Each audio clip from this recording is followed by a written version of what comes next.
My fiancé laughed. I've been sleeping with your dad for 6 months, at dinner. I said, I know. Then revealed I'd been recording everything for my mom's divorce lawyer. Dad lost $30 million and she got named in the lawsuit. I, 29 male, sat there at my parents' anniversary dinner, watching my fiancée Celeste, 27, get progressively drunker on expensive wine. My dad Richard, 52, kept refilling her glass, giving her these little looks. My mom Patricia, 50, was talking about their upcoming 30th anniversary trip to Italy. Then Celeste started giggling. That drunk, mean giggle I'd learned to recognize. This is so stupid, she slurred. This whole happy family thing. Mom paused mid-sentence. Excuse me? Celeste looked directly at me. Your son's pathetic, Patricia. Can't satisfy a woman. That's why I've been sleeping with Richard for 6 months. The silence was deafening. Mom's face went white. Dad started to speak, but Celeste wasn't done. He's so much better than your son. Richer, more experienced, actually knows what he's doing. We laugh about how clueless you both are. I took a sip of water, put down my glass, looked her dead in the eyes. I know. Celeste's drunk smile faltered. What? I've known for 4 months, since February. Dad stood up. Son, this isn't what. Sit down, Richard. Mom's voice was ice. Let him finish. I pulled out my phone. Mom, remember when you asked me to help install that new security system at the house? The one with cameras? She nodded slowly. I installed a few extra ones. In Dad's home office, his private entrance, the pool house. Dad's face went from red to gray. I have everything. Every visit. Every conversation, including the one where you two discussed hiding assets from Mom. Oh, and Celeste? Remember when you bragged about getting pregnant to secure the bag? That's recorded too. Celeste dropped her wine glass. It shattered on the marble floor. You're not actually pregnant, I continued. I know because I saw the fake pregnancy test you bought online, the one you were planning to use after the wedding. Mom stood up, perfectly calm. Jordan, did you send everything to my lawyer? 3 hours ago, Mom. Mr. Garrison says it's the most comprehensive evidence package he's ever received. See, what Celeste and Dad didn't know was that Mom had suspected something for months. She'd asked me to install cameras for security but really wanted proof. I found way more than either of us expected. Dad tried to salvage something. Patricia, honey, we can work this out. Your prenup becomes void with infidelity, Richard. I believe that's, what was it Mr. Garrison said, Jordan? $30 million in assets plus the company's shares. Dad collapsed back into his chair. Celeste was frantically texting someone. My cousin's a lawyer. You can't record people without consent. This is illegal. One-party consent state, I said. I was present for half the recordings as I lived there too. The office recordings? Mom's name is on the deed. She consented. You set me up, she screeched. No, you exposed yourself. At dinner, in front of witnesses. Update 1. The entitlement has reached astronomical levels. First, Celeste tried to salvage our relationship. Genuinely thought I'd still marry her. Showed up at my apartment at 2 a.m. crying. Baby, I was drunk. I didn't mean it. Your dad manipulated me. You literally have a recording of you saying, and I quote, Jordan's so stupid, I'll take half his tech startup in the divorce while screwing his dad. That was taken out of context. The context was you were writing my father in my childhood bedroom. She switched tactics. Fine, but you owe me. 3 years together. You promised me a future. A future you were planning to destroy after getting my shares in the company. Then she dropped the bomb. I'll tell everyone you knew and did nothing that you're a cuck who watched. Go ahead. Tell everyone you were sleeping with your fiancé's father. See how that works out for your image. She left, but not before stealing my Nintendo Switch. Petty, but whatever. Then Dad tried the guilt approach. Showed up at my office with tears. Tears. Son, you destroyed our family. No, you destroyed it when you slept with my fiancée. She seduced me. I'm a victim here. My assistant was watching through the glass door, jaw dropped. Dad, I have video of you literally texting her to come over while Mom was at her book club. You don't understand, your mother and I, things haven't been good. So you sleep with my 27-year-old fiancé? She made me feel young again. You're going to feel real young paying alimony. He tried to grab my laptop. Security had to escort him out. A 52-year-old executive being dragged out by security while shouting about his ungrateful son. My coworkers are still talking about it. But the peak entitlement? Celeste's mom, Rita, called me. How dare you humiliate my daughter? She humiliated herself. You were supposed to marry her. I already paid for the venue, with my credit card, which I've disputed. She's traumatized. She had to move back home. Traumatized from sleeping with my dad? You're ruining her reputation. No one will date her now. Actions have consequences. I'll sue you for emotional damages. Get in line, behind my mom's divorce lawyer. The legal letters started rolling in. Celeste hired some ambulance chaser who sent a cease and desist about the illegal recordings. Mom's lawyer responded with a single paragraph basically saying, "Lol, no." Then Celeste did something spectacularly stupid. She started a blog, Surviving a Narcissist, My Story. She painted herself as a victim of my psychological manipulation, and my dad as another victim of my elaborate scheme. According to her, I orchestrated everything to destroy two innocent people. Problem, she used real names and made provably false claims. Mom's lawyer added defamation to the lawsuit. Update 2: Discovery phase of mom's divorce has been illuminating. Turns out, Dad and Celeste weren't just having an affair. They had a business arrangement. Dad was paying for her apartment that I thought she was splitting with roommates. Her car payments, she told me her parents helped. Her boutique she was starting, selling drop-shipped garbage. Her cousin's wedding gift, $5,000 cash. Her lips fillers, I knew they looked different. Total, $73,000 over 6 months. From my family's money. But here's where it gets insane. Celeste was keeping a spreadsheet, called it Operation Upgrade. The plan: 1. Marry me, get access to my tech startup shares. 2. Continue affair with Dad. 3. Divorce me after 2 years, claiming abuse. 4. Blackmail Dad with affair evidence. 5. End up with money from both of us. She wrote, Jordan's company will IPO soon. Conservative estimate, 2 to 3 million a payout. Richard's guilt money, $500K minimum. Total score, $3.5 million by age 30.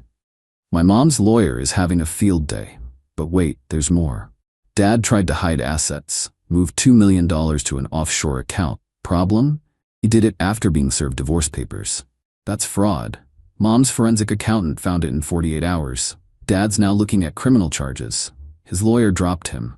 Meanwhile, Celeste escalated. She called my company's investors. Told them I was mentally unstable and vindictive and they should reconsider funding. Our lead investor, Wendy, called me laughing. Your ex-fiancée just tried to tank your company because you caught her with your dad? This is better than Netflix. They didn't pull funding. They increased it. Apparently, they admired my strategic thinking under personal pressure. Then came the family drama.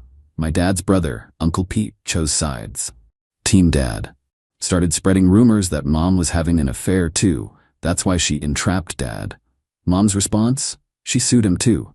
Turns out, Pete's been embezzling from the family business for years. Dad knew and covered it up. The forensic accountant found that too. Pete's wife Kelly called me screaming that I've destroyed the family and her kids won't have college funds now. Maybe Pete shouldn't have stolen $400,000 then. That money was promised to him. Promised? It was embezzlement, Kelly. Your mom is vindictive. My mom was cheated on with my fiancé, by my dad, in our house. She hung up.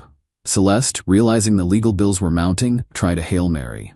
She contacted my ex-girlfriend from college, Harmony, trying to get dirt on me. Harmony immediately forwarded me everything. Bro, your ex-fiancé is psycho. She offered me $1,000 for abuse stories about you. I told her the worst thing you did was forget to DVR The Bachelor once.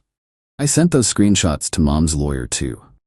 Update 3. The implosion is complete. Dad's arrest happened at his country club, during golf, with clients. The fraud charges were serious, moving assets during divorce proceedings, plus the embezzlement cover-up, plus tax evasion. Yeah, they found that too. His mugshot made the local business journal. The headline, Tech Executive's Affair Leads to Federal Charges. He called me from jail. Son, please. I need bail money. Ask Celeste, she blocked my number. Shocking. Your mother won't answer. Also shocking. You're my son, and you were sleeping with my fiancé. He got bailed out by his lawyer. New one, expensive. But the damage was done. His company forced him to resign. His reputation? Destroyed. Meanwhile, Celeste's situation got worse. Remember that boutique she started with Dad's money? She hadn't been paying taxes, or vendors, or rent because she assumed Dad would cover it. When his assets got frozen, everything collapsed. She owes $45,000. Her solution? She tried to sell the ring I gave her. Problem: it was my grandmother's ring. Mom's mother, who's still alive, and very interested in getting it back. Grandma Agnes showed up at Celeste's apartment with her lawyer. "That's my ring, dear. I loaned it to my grandson, for his future wife.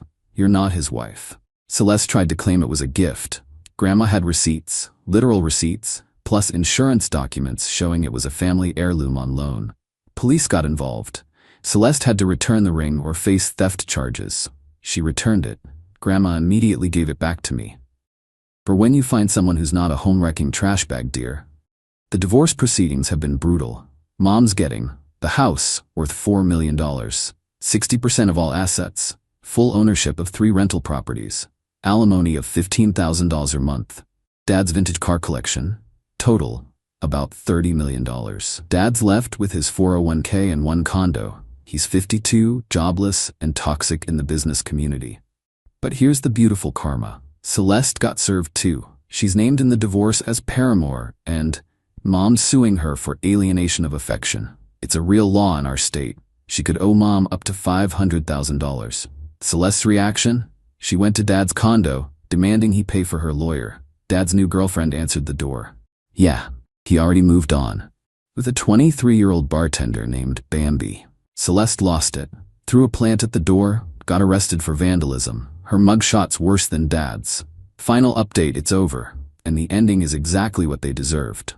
Dad's criminal trial was quick: fraud, tax evasion, embezzlement, conspiracy. His lawyer negotiated a plea deal: 18 months in minimum security, $2 million in fines, 5 years probation. He reports to prison next month. Bambi already left him for a crypto bro. Uncle Pete got 3 years. Kelly divorced him and moved back with her parents. Celeste's legal situation is a masterpiece of karma. The alienation of affection suit, she lost. Owes Mom $350,000. Her boutique bankruptcy, investigated for fraud because she was hiding assets. The defamation from her blog, another $50,000. Tax evasion, the IRS entered the chat. She owes $23,000 in back taxes. Total debt, $468,000. At 27 years old, she tried declaring bankruptcy. Judge denied it. Alienation of affection and defamation judgments aren't dischargeable. Her solution? She started an OnlyFans. Home-wrecking hottie was her brand. It lasted 1 week. Someone, definitely not me, sent the links to her conservative parents and their church congregation. Rita called me sobbing, begging me to make it stop. I can't control the internet, Rita. You've ruined her life. She ruined her own life when she slept with my dad. She made a mistake. For 6 months? Celeste had to move back to her parents' small town. Population 2,000. Where everyone knows what she did because Rita's church prayer circle spread it as a prayer request. She's working at a gas station. Her cousin, the lawyer, disowned her after the fake pregnancy test thing came out. Last week she texted me from a new number. "I'm sorry, can we talk?" I didn't respond. She texted again. "I know you hate me, but I'm drowning, please." Still didn't respond. Final text: "You won. Are you happy?" I responded, "I didn't win anything. I just refused to lose." Blocked. As for me, Mom and I are closer than ever. We're actually in therapy together, working through the betrayal. She's dating a nice guy named Eugene who owns a bookstore and thinks this whole story is cinematically karmic. The company's doing great. We closed Series B funding. My ex Harmony is actually our new CFO, purely professional. She's happily married. I'm in therapy too. Trust issues?